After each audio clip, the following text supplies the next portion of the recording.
thou heed a tale of long ago, how it all started, that first great war. For centuries, tensions had been simmering between two factions of gods, the hedonistic Aesir and the Vanir, known for their connection to nature and magic. So Freyr, one of the Vanir's most revered leaders, attempted an act of diplomacy, travelling across the realms to teach the Aesir gods the way of the harvest, with accompanying spellcraft fit to feed all of Asgard. The Aesir were taken by Freyr's charm and ecstatic with the new powers he bestowed upon them. But such astonishing spells always have a downside, and the Aesir weren't about to blame themselves when things went wrong.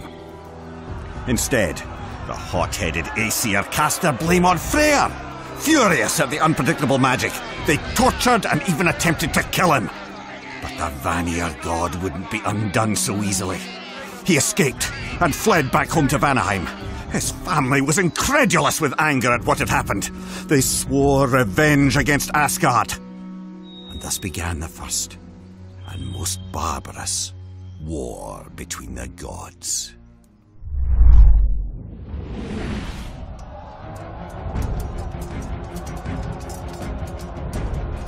Skirmishes between the Aesir and Vanir continued for centuries. Odin, the proudest of the Aesir, sought an end to the back and forth. So he assembled the largest army ever seen and marched it toward Vanaheim. Fear and deference cloaked the landscape as the Aesir soldiers stomped across it. For the king of gods had never lost a battle, and he surely never would. But as the throngs of troops descended upon the lush pastures of the Vanir kingdom, the fearsome army was falling back 2 steps for every advance it made. None could match the pure brute force of the Aesir attacks, but the merciless soldiers had never encountered so many Vanir gods casting Seidr magic at once. With colossal damage done on both sides, the Aesir eventually retreated. Odin's conquest had failed, and the warring factions of gods found themselves stuck in a stalemate once again.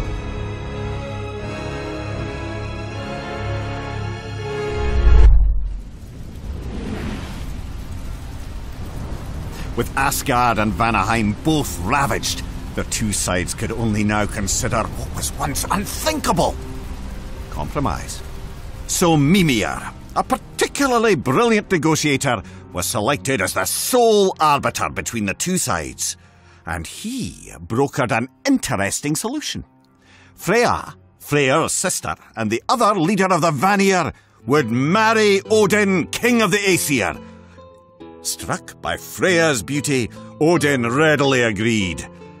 But Freya spat at the thought. Odin had tried to destroy her home, her family, and everything she loved, and, oh yes, attempted to murder her beloved brother. Still, she couldn't let the chance for peace among the realms pass by. Though she barely managed a smile through the entire ceremony, the Aesir-Vanir wedding was cause for enormous celebration. As Odin took in his beautiful new wife, draped in the finest fabric and Vanir jewels, his kingdom felt nearly complete. As for Freya, well, with the promise of peace resting behind his curled smile, Odin didn't seem too terrible. The raucous party continued well into the night, with the sounds of celebration carrying throughout the kingdom. Yet the peace this union provided carried much further, rippling from Asgard to Jotunheim, Muspelheim, and every place in between. Married life for Freya was tolerable at first. She taught her husband Seidr spells, and though the high goddess of the Vanir missed her home, she was bestowed with new purpose here. But as Freya became more content, her husband only grew less so. Odin was consumed with the idea that Ragnarok, the battle said to end all things, was imminent. He claimed the giants were behind Ragnarok, insisting that if he could destroy the Jotnar, he could stop the apocalypse. But he wouldn't make the mistake of simply gathering his armies this time. Instead, Odin employed the greatest smiths in all the realms, the dwarven brothers Brok and Sindri, to create a weapon of unimaginable destruction. Once it was finished, Odin bestowed the mighty hammer Mjolnir to his son, Thor, and sent him out to slay every giant he could find. Thor accepted the task with glee. But Freya could no longer hold her tongue in the face of this genocide. She fought back, vowing to leave her husband and return to Vanaheim, even if it meant the chaos of war would overtake the realms again. Freya had nearly escaped out of Asgard's high gates when Odin saw her. She attempted to plead with him to just let her leave and to leave her people alone.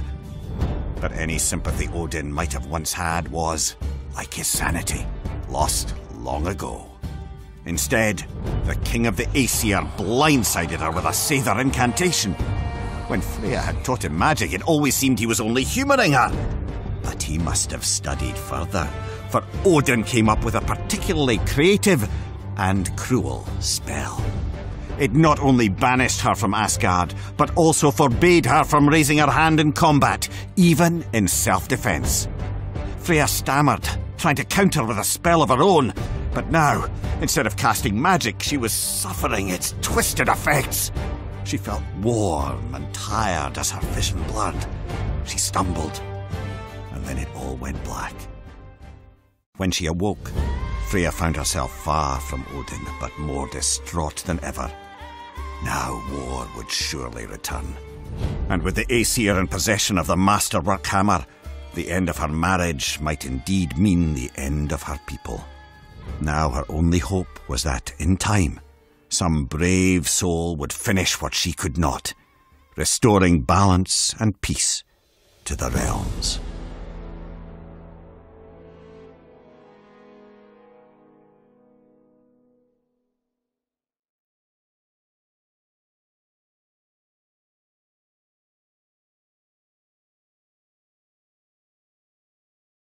Pre-order and get 3 shield skins for in-game.